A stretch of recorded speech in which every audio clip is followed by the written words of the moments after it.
ഓരോ ദിവസവും നിഫ്റ്റിയും സെൻസെക്സും പുതിയ റെക്കോർഡുകൾ ബ്രേക്ക് ചെയ്ത് മുകളിലേക്ക് പോകുന്ന വാർത്തകൾ കാണുമ്പോൾ നിങ്ങളുടെ നെഞ്ചിൽ ഒരു പേടി തോന്നാറുണ്ട്. ഒരു സൈഡിൽ മാർക്കറ്റ് മുകളിലേക്ക് മാത്രം പോകുന്നത് കാണുമ്പോഴുള്ള ഒരു ഭയം, എല്ലാവരും പൈസ ഉണ്ടാക്കുന്നു, ഞാൻ മാത്രം ഈ ചാൻസ് മിസ് ചെയ്യുകയാണോ എന്നുള്ള ഒരു കൺഫ്യൂഷൻ നിങ്ങൾക്കുണ്ടാകും. ഇതാണ് ഫിയർ ഓഫ് മിസ്സിംഗ് ഔട്ട് അഥവാ ഫോമോ. ആ ട്രെയിനിൽ കയറി പറ്റാൻ നിങ്ങളുടെ മനസ്സിന് വലിയ ആഗ്രഹം ഉണ്ടാവും. ആ ഒരു ഇൻവെസ്റ്റ് ബട്ടൺ ക്ലിക്ക് ചെയ്യാൻ പോകുന്ന നിമിഷം മനസ്സിനുള്ളിൽ നിന്ന് വേറൊരു ശബ്ദം വരും. അത് അരുത്, മാർക്കറ്റ് അതിന്റെ ഓൾ ടൈം ഹൈയിലാണ്, ഇപ്പോൾ വാങ്ങിയാൽ നീ തീർന്നു. ചരിത്രത്തിലെ ഏറ്റവും വലിയ മണ്ടൻ ഇൻവെസ്റ്റർ നീ തന്നെയായി. അപ്പോൾ ഇതാണ് ഫിയർ ഓഫ് ഓവർ പേയിങ് അഥവാ ഫൂ. ഈ രണ്ട് പേടികൾക്കിടയിൽപ്പെട്ട് എന്ത് ചെയ്യണമെന്നറിയാതെ നിങ്ങൾ സ്റ്റക്ക് ആയിട്ടിരിക്കുകയാണെങ്കിൽ നിങ്ങൾ ഒറ്റയ്ക്കല്ല. ഇൻവെസ്റ്റ് ചെയ്യാനുള്ള പൈസ കയ്യിലുണ്ടായിട്ടും ഒന്നും ചെയ്യാൻ പറ്റാത്ത അവസ്ഥയാണ് അനാലിസിസ് പാരാലിസിസ് എന്ന് പറയുന്നത്. പക്ഷെ ഇതിനൊരു സൊല്യൂഷൻ ഉണ്ട്. അടുത്ത കുറച്ച് മിനിറ്റിൽ ഞാൻ നിങ്ങൾക്ക് സ്റ്റോക്ക് ടിപ്പ് തരാനോ അല്ലെങ്കിൽ മാർക്കറ്റ് എപ്പോൾ ക്രാഷ് ആകുമെന്ന് പ്രെഡിക്ട് ചെയ്യാനോ അല്ല പോകുന്നത്. പകരം നിങ്ങളുടെ ഇമോഷൻസിനെ കംപ്ലീറ്റ് ആയിട്ട് മാറ്റി നിർത്തി ആർക്കും ഫോളോ ചെയ്യാൻ പറ്റുന്ന ഒരു സിമ്പിൾ മെക്കാനിക്കൽ സ്ട്രാറ്റജി നിങ്ങൾക്ക് മുമ്പിൽ കാണിച്ചു തരാം. അതുവഴി നിങ്ങൾക്ക് ഒരു വലിയ ക്രാഷിന് വേണ്ടി വെയിറ്റ് ചെയ്യുന്നത് നിർത്തിയിട്ട് കോൺഫിഡൻസോടെ നിങ്ങളുടെ പണം മാർക്കറ്റിൽ ഇൻവെസ്റ്റ് ചെയ്യാൻ തുടങ്ങാം. അപ്പോൾ ഇന്നത്തെ വീഡിയോ നിങ്ങളുടെ ഇമോഷൻസിനെ റീസെറ്റ് ചെയ്യാൻ വേണ്ടിയാണ്. Welcome to the eye opener video of Dhanam smart savings and investment solutions. All time high എന്ന തെറ്റിദ്ധാരണ. ആദ്യം തന്നെ നമുക്കൊരു വലിയ മൈൻഡ് സെറ്റ് ഷിഫ്റ്റ് വേണം. ഓൾ ടൈം ഹൈ എന്നത് കേൾക്കുമ്പോൾ തന്നെ നമ്മുടെ മനസ്സിൽ വരുന്നത് ഒരു വാർണിംഗ് സൈനാണ്. മുകളിലേക്ക് പോയത് എന്തായാലും താഴേക്ക് വരാനായിട്ടുണ്ട്. ഈ ഒരു ചിന്ത ബേസിക്കലി അതൊരു തെറ്റായ ചിന്തയാണ്. ഓൾ ടൈം ഹൈകൾ ഒരു വാർണിംഗ് സിഗ്നൽ അല്ല, അത് ഹെൽത്തി ആയിട്ട് ഗ്രോ ചെയ്യുന്ന ഒരു മാർക്കറ്റിന്റെ നോർമൽ സ്വഭാവമാണ്. ലോങ് ടൈമിൽ ഒരു മാർക്കറ്റ് വളരണമെങ്കിൽ അത് തുടർച്ചയായിട്ട് പുതിയ ഹൈസ് ബ്രേക്ക് ചെയ്തേ പറ്റുകയുള്ളൂ. കഴിഞ്ഞ 30 വർഷത്തെ സെൻസെക്സിന്റെയോ അല്ലെങ്കിൽ നിഫ്റ്റിയുടെയോ ഒക്കെ ചാർട്ട് നോക്കിയാൽ അതൊരു നീണ്ട നിരയാണ് എന്ന് നിങ്ങൾക്ക് കാണാൻ കഴിയും. ഓരോ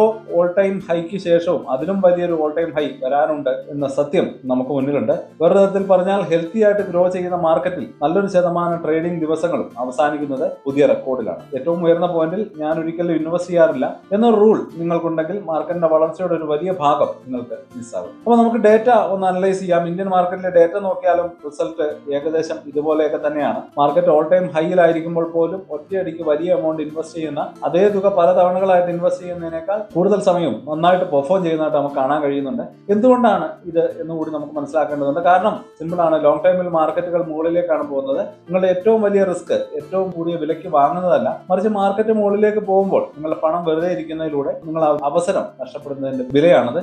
നിങ്ങളൊരു 5% അല്ലെങ്കിൽ 10% കറക്ഷന് വേണ്ടി വെയിറ്റ് ചെയ്യുമ്പോൾ മാർക്കറ്റ് ചിലപ്പോൾ ഒരു 15% കൂടി മുകളിലേക്ക് പോയേക്കാം. അപ്പോൾ നിങ്ങൾ ആദ്യം ഇൻവെസ്റ്റ് ചെയ്തിരുന്നതിലുള്ളതിനേക്കാൾ മോശം അവസ്ഥയിലാകും നിങ്ങൾ എത്തിപ്പെട്ടിട്ടുണ്ടാകാം. ഒരു ക്രാഷിനെ കുറിച്ചുള്ള പേടി സ്വാഭാവികമാണ്. പക്ഷേ വെയിറ്റ് ചെയ്യുന്നതിനുള്ള വില പലപ്പോഴും അതിനേക്കാൾ വലുതായി. All time high is not a warning, it is a growth signal. തീർച്ചയായിട്ടും നിങ്ങളുടെ ആ ഒരു പേടിയെ നമുക്ക് മനസ്സിലാക്കിയെടുക്കണം. ഡാറ്റ ഇത്ര ക്ലിയർ ആയിട്ടും എന്തുകൊണ്ടാണ് ഇമോഷണലി ഇങ്ങനെ ബുദ്ധിമുട്ടുണ്ടാകുന്നത്? കാരണം നമ്മൾ റോബോട്ടുകളല്ല, മനുഷ്യരാണ്. നമ്മുടെ തലച്ചോറിലെ ചില ചിന്താരീതികൾ അതാണ്. അതായത് ബയാസിസ് നമ്മുടെ ഫിനാൻഷ്യൽ ഡിസിഷനെ തെറ്റിക്കാൻ എപ്പോഴും റെഡിയാണ്. തീർച്ചയായിട്ടും അതിനെ തിരിച്ചറിയുന്നത് തന്നെയാണ് അതിനെ ബീറ്റ് ചെയ്യുന്നതിനുള്ള ഏറ്റവും പ്രൈമറി സ്റ്റെപ്പ്. ആദ്യം ഫോമോ. ഇതൊരു നഷ്ടബോധത്തിൽ നിന്നും സോഷ്യൽ പ്രഷറിൽ നിന്നുമാണ് വരുന്നത്. നിങ്ങൾ ന്യൂസ് കാണുന്നു, ഫ്രണ്ട്സ് അവരുടെ പ്രോഫിറ്റിനെ കുറിച്ച് സംസാരിക്കുന്നു. അപ്പോൾ ആ ട്രെൻഡിന്റെ ഭാഗമാകാൻ നിങ്ങൾക്കും ഒരു ആഗ്രഹം തോന്നിയേക്കും. എന്നാൽ ഇത്തരം റിയാക്റ്റീവ് ഇൻവെസ്റ്റിംഗ് ഒരു ട്രാപ്പാണ്. മുൻപ് IT സ്റ്റോക്കുകളോടും ഇൻഫ്രാസ്ട്രക്ചർ സ്റ്റോക്കുകളോടും ഉണ്ടായ തരംഗങ്ങളിൽ നമ്മളത് കണ്ടിട്ടുണ്ട്. ഏറ്റവും ഹോട്ടായിട്ടുള്ള ഹൈപ്പുകളുള്ള സെക്ടറുകളുടെ പിന്നാലെ പോകുന്നത് പലപ്പോഴും കൂടിയ വിലയ്ക്ക് വാങ്ങി കുറഞ്ഞ വിലയ്ക്ക് വിൽക്കുന്നതിന്റെ അവസാന വാക്കാണ്. മറുവശത്ത് ഫിയർ ഓഫ് ഓവർ പേ. ഇത് ആങ്കറിംഗ് ബയാസ് എന്നൊരു സംഭവം കൊണ്ടാണ് വരുന്നത്. കുറച്ച് മാസം മുമ്പ് ഒരു സ്റ്റോക്കിന്റെ വില കുറവായിരുന്നു എന്ന് നിങ്ങളുടെ മനസ്സിൽ കുറച്ചു പോകും. ആ പഴയ വിലയിലേക്ക് തന്നെ തിരിച്ചു വരുമ്പോൾ വാങ്ങാം എന്ന് നിങ്ങൾ സ്വയം പറയും. പക്ഷേ ഗ്രോ ചെയ്യുന്ന ഒരു മാർക്കറ്റിൽ ആ ഒരു വലിയ കറക്ഷൻ ഒരുപക്ഷെ ഒരിക്കലും ഉണ്ടായി എന്ന് വരില്ല. നിങ്ങളുടെ പഴയ പ്രൈസ് സ്റ്റക്കായി നിൽക്കുമ്പോൾ കമ്പനിയുടെ റിയൽ വാല്യൂ നിങ്ങളില്ലാതെ തന്നെ മുന്നിലേക്ക്. ഈ ഒരു കോൺഫ്ലിക്റ്റിനെ റീഫ്രെയിം ചെയ്യുക എന്നതാണ് ഈ ഒരു സൊല്യൂഷൻ കൊണ്ട് ഉദ്ദേശിക്കുന്നത്. ഫോമോയ്ക്ക് പകരം നമ്മൾ Jomo, the joy of missing out practice ചെയ്യണം. അതായത് വോളറ്റൈൽ ആയിട്ടുള്ള സ്പെക്കുലേറ്റീവ് ട്രേഡുകൾ ഒഴിവാക്കുന്നതിൽ ഒരു സന്തോഷം കണ്ടെത്തുക. ബബിൾസ് എല്ലാം ഇഗ്നോർ ചെയ്ത് ലോങ് ടൈമിൽ വിജയിക്കാനുള്ള പ്ലാനിൽ ഉറച്ചു നിൽക്കാനുള്ള ഒരു കോൺഷ്യസ് ഡിസിഷൻ ആണ്. ഫുബിനെ നേരിടാൻ ഒരു അസ്പിറേഷൻ ഫ്ലിപ്പ് പ്രാക്ടീസ് ചെയ്യുക. ഒരു കാഷിൽ എന്റെ പൈസ പോകുമോ എന്ന് പേടിക്കുന്നതിന് പകരം 2035 എന്റെ ഫാമിലിയുടെ ഫ്യൂച്ചറിന് വേണ്ടി വെൽത്ത് ക്രിയേറ്റ് ചെയ്യുക എന്നതാണ് എന്റെ ഗോൾ. ചിന്തിച്ചു തുടങ്ങുക. നിങ്ങളുടെ ഫോക്കസ് ഒരു ചെറിയ പേടിയിൽ നിന്ന് ഒരു വലിയ ഗോളിലേക്ക് മാറുമ്പോൾ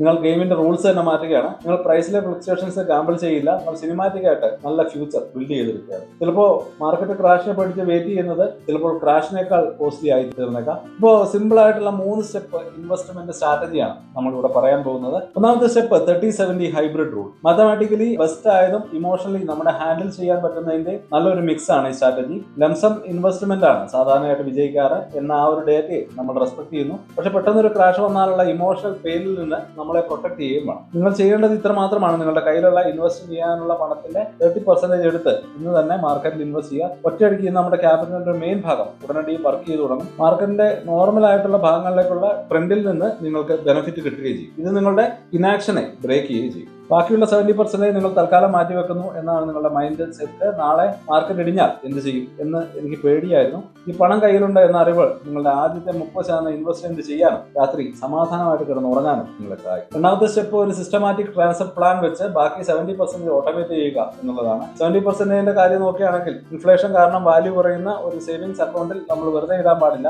അതോടൊപ്പം മാർക്കറ്റ് ടൈം ചെയ്യാനും ശ്രമിക്കില്ല. പകരം നമ്മളത് സിസ്റ്റമാറ്റിക് ആയിട്ട് വർക്ക് ചെയ്യാൻ ശ്രമിക്കും. അത് കേൾക്കുമ്പോൾ തന്നെ കോംപ്ലിക്കേറ്റഡ് ആണ് എന്ന് തോന്നാൻ പാടില്ല. നിങ്ങൾ 70% എമൗണ്ട് വളരെ റിസ്ക് കുറഞ്ഞ ഒരു ലിക്വിഡ് ഫണ്ടിലേക്ക് മാറ്റുക. ഉദാഹരണത്തിന് ഒരു മണി മാർക്കറ്റ് ഫണ്ട് അല്ലെങ്കിൽ ഷോർട്ട് ടേം ഡെറ്റ് ഫണ്ട് ഒരു സേവിങ്സ് അക്കൗണ്ടിനേക്കാൾ നല്ല ചെറിയൊരു റിട്ടേൺ തരും. എന്നിട്ട് നിങ്ങൾ ഒരു ഓട്ടോമാറ്റിക് ട്രാൻസ്ഫർ സെറ്റ് ചെയ്യണം. എല്ലാ മാസവും ഫിക്സഡ് എമൗണ്ട് സേഫ് ആയിട്ടുള്ള ഫണ്ടിൽ നിന്ന് നിങ്ങളുടെ അക്കൗണ്ടിലേക്ക്, അതായത് നിഫ്റ്റി 50 ഇൻഡെക്സ് ഫണ്ടിലേക്ക് ഓട്ടോമാറ്റഡ് ആയിട്ട് മൂവ് ആകും. നിങ്ങളുടെ കയ്യിൽ 7000 ഉണ്ടെങ്കിൽ 10 മാസം കൊണ്ട് എല്ലാ മാസവും 7000 വെച്ച് ട്രാൻസ്ഫർ ചെയ്യാൻ സെറ്റ് ചെയ്യാം. ഇത് ഓട്ടോമാറ്റിക്കലി നടക്കുന്ന ഒരു ഇൻവെസ്റ്റ്മെന്റ് മെത്തേഡ് മാത്രമാണ്. പ്രൈസ് കുറയുമ്പോൾ നിങ്ങൾ ഓട്ടോമാറ്റിക് ആയിട്ട് കൂടുതൽ യൂണിറ്റ്സ് വാങ്ങും. പ്രൈസ് കൂടുമ്പോൾ കുറച്ച് വാങ്ങും. ഈ ഡിസിപ്ലിനും കൺസിസ്റ്റന്റ് ആയിട്ട് എല്ലാം ഒരു ഇമോഷണൽ ഡിസിഷനും ഇല്ലാതെ നടക്കുകയും ചെയ്യും. ഇത് ഡിസിപ്ലിനും കറൻസിയും ഉറപ്പാക്കും. സക്സസ്ഫുൾ ഇൻവെസ്റ്റ്മെന്റിന്റെ സീക്രട്ട് ആയിട്ടുള്ള രഹസ്യം ഇത് തന്നെയാണ്. മൂന്നാമത്തെ സ്റ്റെപ്പിൽ നിങ്ങളുടെ ടാർഗറ്റുകൾ സ്മാർട്ടായിട്ട് തിരഞ്ഞെടുക്കുക. ഹൈപ്പിന്റെ പുറകെ പോകരുത്, വാല്യൂ നോക്കുക. പണം എവിടെ ഇൻവെസ്റ്റ് ചെയ്യുന്നു എന്നതും എങ്ങനെ ഇൻവെസ്റ്റ് ചെയ്യുന്നു എന്നതുപോലെ തന്നെ ഇമ്പോർട്ടന്റ് ആണ്. ഓൾ ടൈം ഹൈയിൽ നിൽക്കുന്ന മാർക്കറ്റ് സാധാരണയായിട്ട് ഹൈപ്പ് നിറഞ്ഞായിരിക്കും. ഏറ്റവും പോപ്പുലർ ആയിട്ടുള്ള സെക്ടർ നഷ്ടമാകാൻ ഒരു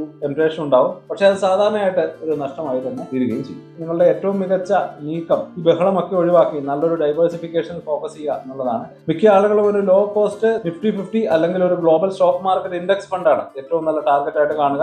ഒറ്റയടിക്ക് ലോകത്തെയും ഇന്ത്യയിലെയും 100 കണക്കിന് ടോപ്പ് കമ്പനികളുടെ ഓണർ ആവുകയാണ് നിങ്ങൾ. ഏതെങ്കിലും ഒരു വിന്നറെ പിക്ക് ചെയ്യുകയല്ല, നിങ്ങൾ എക്കണോമിയുടെ ലോങ് ടൈം ഗ്രോത്തിലാണ് ബെറ്റ് വെക്കുന്നത്. അപ്പോൾ ഏറ്റവും ഇമ്പോർട്ടന്റ് ആയിട്ടുള്ള റൂൾ ഓർക്കുക, 5 ഇയർ റൂൾ. അടുത്ത 5 വർഷത്തിനുള്ളിൽ നിങ്ങൾക്ക് ആവശ്യം വരാൻ സാധ്യതയുള്ള പണം ഒരിക്കലും സ്റ്റോക്ക് മാർക്കറ്റിൽ ഇൻവെസ്റ്റ് ചെയ്യരുത്. ലോങ് ടൈമിലേക്ക് വെൽത്ത് ബിൽഡ് ചെയ്യാനുള്ള ഒരു അടിപൊളി സിസ്റ്റമാണ് മാർക്കറ്റ്. പക്ഷേ ഷോർട്ട് ടൈമിൽ ഇത് പ്രെഡിക്റ്റ് ചെയ്യാൻ പറ്റില്ല. ലെജൻഡറി ഇൻവെസ്റ്റർ ആയിട്ടുള്ള വാറൻ ബഫറ്റ് പറയുന്ന പോലെ നിങ്ങളുടെ ഗോളല്ല ബിസിനസ്സുകളിൽ ഇൻവെസ്റ്റ് ചെയ്യുന്നത്, അത് ലോങ് ടൈമിലേക്കുള്ള ഹോൾഡാണ്. അല്ലാതെ അടുത്ത ആഴ്ച മാർക്കറ്റ് എന്ത് ചെയ്യുമെന്ന് ഊഹിക്കലല്ല. നിങ്ങളുടെ ഇൻവെസ്റ്റ്മെന്റ് പീരീഡോ 5, 10, 20 വർഷമാണെങ്കിൽ ഈ ഓൾ ടൈം ഹൈയെ കുറിച്ചുള്ള ദിവസേനയുള്ള ഈ ബഹളങ്ങളൊന്നും നിങ്ങൾക്ക് ഒരു വിഷയമേ ആയിരിക്കും. അപ്പോൾ അത്രയുമാണ്. ഇന്ന് നമുക്കൊരു കൺക്ലൂഷനിലേക്ക് കിടക്കാം. ഫിയർ ഓഫ് മിസ്സിംഗ് ഔട്ടിനും ഫിയർ ഓഫ് ഓവർ പേയിങ്ങിനും ഇടയിൽ നിങ്ങൾ സ്റ്റക്ക് ആയിട്ടിരിക്കുകയാണ്. നിങ്ങൾക്ക് ഇൻവെസ്റ്റ് ചെയ്യണമെന്ന് അറിയാം, പക്ഷേ ഒരു ആക്ഷനും എടുക്കാൻ കഴിയില്ല. ഇതാണ് നിങ്ങളുടെ വഴി. ആദ്യം നിങ്ങളുടെ മൈൻഡ് സെറ്റ് മാറ്റുക. ഓൾ ടൈം ഹൈ ഒരു ഭീഷണിയല്ല, അത് ഗ്രോ ചെയ്യുന്ന മാർക്കറ്റിന്റെ ഒരു നോർമൽ സൈൻ മാത്രമാണ്. രണ്ടാമത് നിങ്ങളുടെ സൈക്കോളജി മനസ്സിലാക്കുക. ഹൈപ്പർ മിസ് ചെയ്യുന്ന സന്തോഷം, അതായത് ജോമോ ശീലിക്കുക. എന്നിട്ട് നിങ്ങൾ ലോങ് ടൈം ഗോളുകളിൽ ഫോക്കസ് ചെയ്യുക.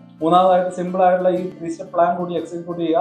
ഗെയിമിൽ എൻ്റർ ചെയ്യാൻ 30-40 ഹൈബ്രിഡ് റൂൾസ് ഉപയോഗിക്കുക. ഇന്ന് തന്നെ 30% ഇൻവെസ്റ്റ് ചെയ്യുക. ഇമോഷൻസിനെ ഒഴിവാക്കാൻ ബാക്കി 70% ഒരു STP ഉപയോഗിച്ച് ഓട്ടോമേറ്റ് ചെയ്യുക. ഇതിനെല്ലാം ലോങ് ടൈമിലേക്ക് ബ്രോഡ് ആയിട്ടുള്ള ഡൈവേഴ്സിഫൈഡ് ഇൻഡെക്സ് ഫണ്ടുകളിൽ ഇൻവെസ്റ്റ്. പെർഫെക്റ്റ് ടൈമിങ്ങിന് വേണ്ടി വെയിറ്റ് ചെയ്യുന്നത് നിർത്തുക. അടുത്ത ക്രാഷ് പ്രെഡിക്റ്റ് ചെയ്യാൻ നോക്കുന്നത് നിർത്തുക. ഡാറ്റ ക്ലിയർ ആണ്, വഴിയും സിമ്പിൾ ആണ്. നിങ്ങളുടെ ഫിനാൻഷ്യൽ ഫ്യൂച്ചർ ബിൽഡ് ചെയ്യാൻ തുടങ്ങുന്ന ഏറ്റവും നല്ല അവസരം ഇന്നലെയായിരുന്നു. രണ്ടാമത്തെ ബെസ്റ്റ് ടൈം ഇന്നാണ്. ഫോമോയിനും ഫോപ്പിനും ഇടയിൽ ചക്ക ആവരുത്. മൈൻഡ് സെറ്റ് ഷിഫ്റ്റ് ചെയ്യൂ, സിസ്റ്റം ബിൽഡ് ചെയ്യൂ, ഇമോഷൻസിനെ റിമൂവ് ചെയ്യൂ. ഫിനാൻഷ്യൽ ഫ്രീഡം ആക്സിഡന്റ് അല്ല, സിസ്റ്റമാറ്റിക് ആക്ഷൻ ആണ്. ഈ സ്ട്രാറ്റജി നിങ്ങൾക്ക് ഹെൽപ്ഫുൾ ആയി തോന്നുകയാണെങ്കിൽ ഒരു കാര്യം ചെയ്യുക, ആ സബ്സ്ക്രൈബ് ബട്ടൺ ഒന്ന് പ്രസ് ചെയ്തേക്കുക. അതുപോലെ തന്നെ നിങ്ങളുടെ പണത്തിന്റെ കൺട്രോൾ ഏറ്റെടുക്കാൻ സഹായിക്കുന്ന ക്ലിയറും സിമ്പിളുമായിട്ടുള്ള ഒരുപാട് സ്ട്രാറ്റജികളും ഇൻഫർമേഷൻസ് ഈ ചാനലിലൂടെ നിങ്ങൾക്ക് ലഭിക്കുന്നതാണ്. തീർച്ചയായിട്ടും ഈ ഒരു വീഡിയോ ലൈക്ക് ചെയ്യാൻ മറക്കല്ലേ. പുതിയ വീഡിയോകളുമായിട്ട് ഉടനെ വരാം. അതുവരേക്കും ഹാപ്പി ഇൻവെസ്റ്റിംഗ്.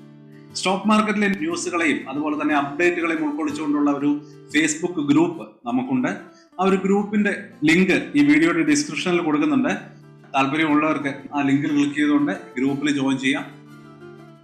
ഏറ്റവും ലേറ്റസ്റ്റ് ആയിട്ടുള്ള ന്യൂസുകൾ നമ്മൾ അതിൽ അപ്ഡേറ്റ് ചെയ്യുന്നുണ്ട്. വളരെ ഇൻഫോർമേറ്റീവ് ആയിരിക്കും.